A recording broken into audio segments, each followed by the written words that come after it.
estuvo? ¿Cómo te fue en Panamá? Si quieres, empezamos con eso. Sí, un poco para lo que íbamos a hablar o de lo que vamos a hablar, efectivamente fue un viaje muy intenso y tenso también además, porque implicaba pues una serie de riesgos, de decisiones, de objetivos. Algunos se cumplieron, otros no. Se cumplió el objetivo que teníamos de elevar la presión internacional para desconocer y rechazar el régimen ilegítimo, la dictadura cruel, sanguinaria, asesina de Nicolás Maduro. Creo que ese objetivo se cumplió. Queríamos acompañar también al presidente electo Edmundo González a Caracas, que implicaba la existencia de un movimiento exitoso que pudiera haber revertido el estado de cosas en Venezuela, es decir, que hubiera permitido su propia llegada al poder. Eso no se cumplió.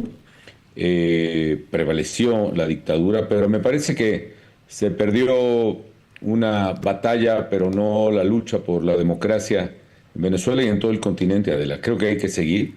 Hay un ejemplo vibrante, impresionante de lucha, que es el de María Corina Machado, que no podemos ignorar.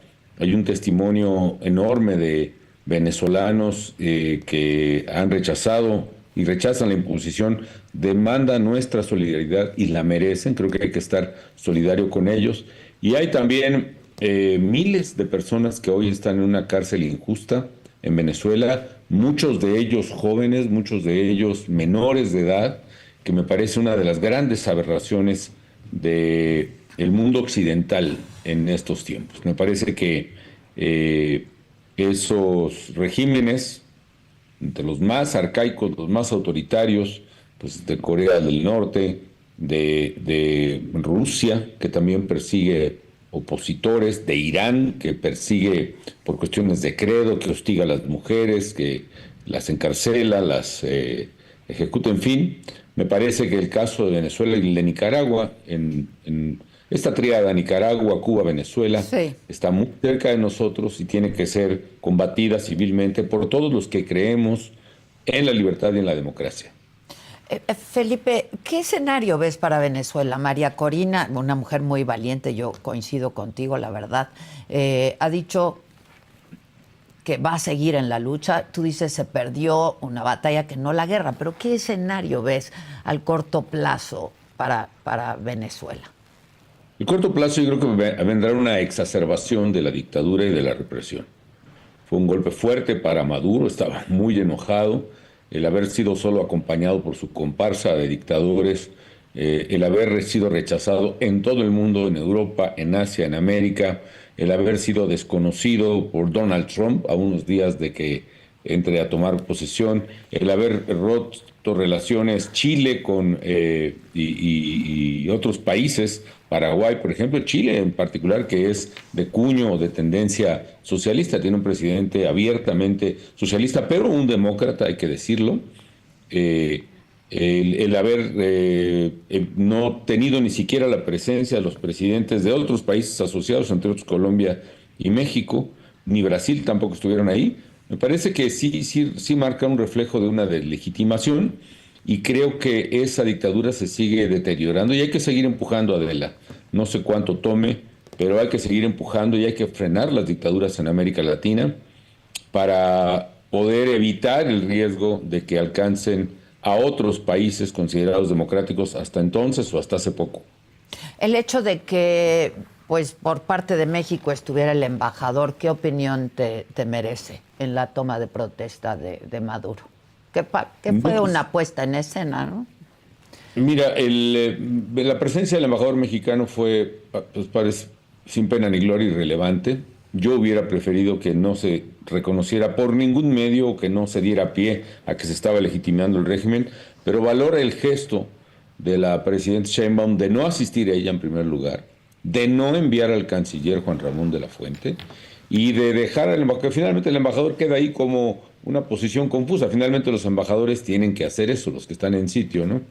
Creo que el propio de Gives, que en sus tiempos, en mi juventud y en la de él, pues era un luchador social muy comprometido con los derechos humanos, pues hubiera ya en el otoño de su vida, pues hecho un poquito de congruencia y ojalá eso nos alcance a todos, ¿no? Pero bueno, Respeto por otra parte la decisión de la presidenta, ella está en su rol, en su papel, es un poco el legado, el fardo que le dejaron de legado político, pues con el que tiene que cargar y ojalá se vaya liberando de esos ataduras finalmente, porque finalmente las actitudes, la política pública respecto a Venezuela fue dictada hace mucho en México.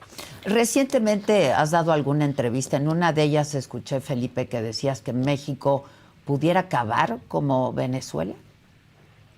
Sí hay un riesgo, Adela, déjame decírtelo de esta manera, ¿no? Sí, La carretera México-Guadalajara, pues ahora sí que sale por Toluca, va a Tlacomulco y sigue hasta Guadalajara, ¿no?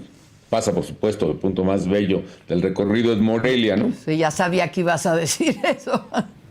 Entonces, no digo que ya estemos llegando a Tlacomulco, a Tlajomulco de Zúñiga en Guadalajara, pero sí ya vamos por Toluca, digamos, ¿no? Y pasando Toluca por Atlacomulco.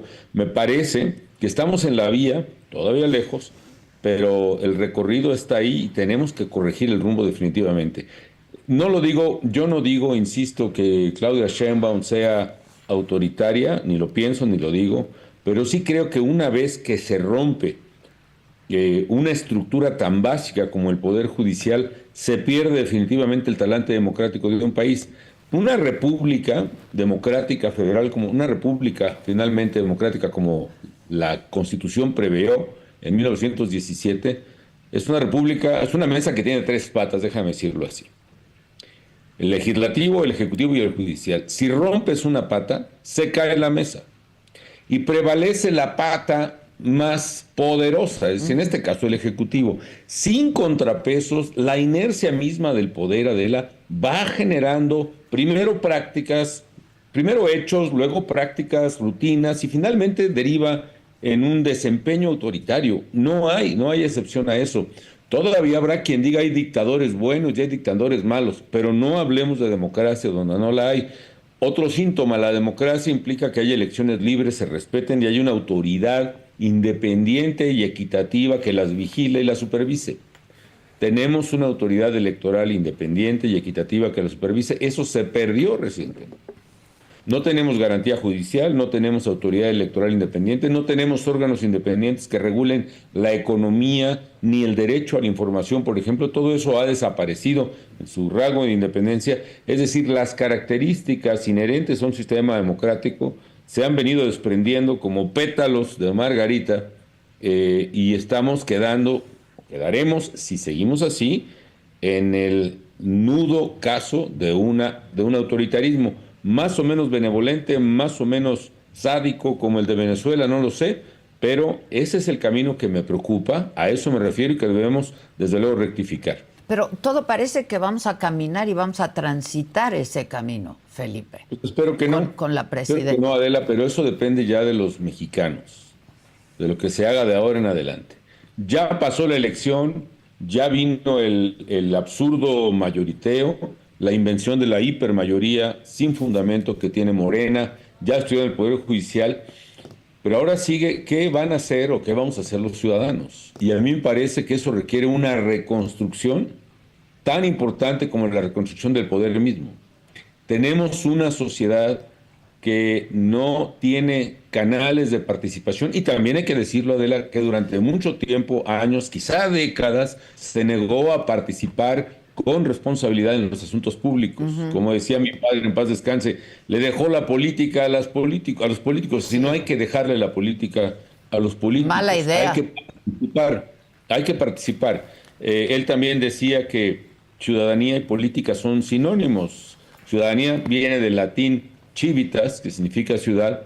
Política viene del griego polis, que también significa ciudad, de manera tal que político y ciudadano son la misma y deben ser la misma cosa en el caso de México y de todos, por cierto, todos los países democráticos que están sufriendo el golpe de populismos o de autoritarismos están caracterizados por ciudadanías ausentes, ciudadanías que no ejercieron su cargo, ciudadanías que no ejercieron su alto cargo de políticos. Y no me refiero a grillos ni señores con farándula. Su responsabilidad, quizá. Sí, con gente que participa en su colonia, con gente que participa en su municipio, que ponga orden en los vecinos, que recoja y ponga la basura, que pague sus impuestos, que le exija a los alcaldes. Esa ciudadanía no está, Adela, y es la que hay que construir. No será de la noche a la mañana, pero sí va a implicar un esfuerzo de formación cívica impresionante que no veo que se esté dando todavía, al menos, desgraciadamente. A ver, Felipe, yo sé que sonríes cuando digo que te convertiste en el villano favorito de la 4T, pero es un hecho, ¿no? De hecho, sí. Sí, han pasado casi 2 décadas de Me eso. honra mucho, Es lo que además. te iba a decir, te honra, como quizá te honró que te declararan persona non grata en Venezuela, Definitivamente. Sí, ¿no? sí, sí. Es un alto honor que llevo como con orgullo en mi vida. Pues sí, sí, eso me figuraba, pero el hecho de convertirte en el villano favorito de la 4T no debió de haber sido fácil, no debe de haber sido fácil, pero tú optaste por no quedarte callado, Felipe. ¿Por qué? Que es un poco lo que hacen los expresidentes, por prudencia, por lo que quieras, por oportunismo, por lo que sea.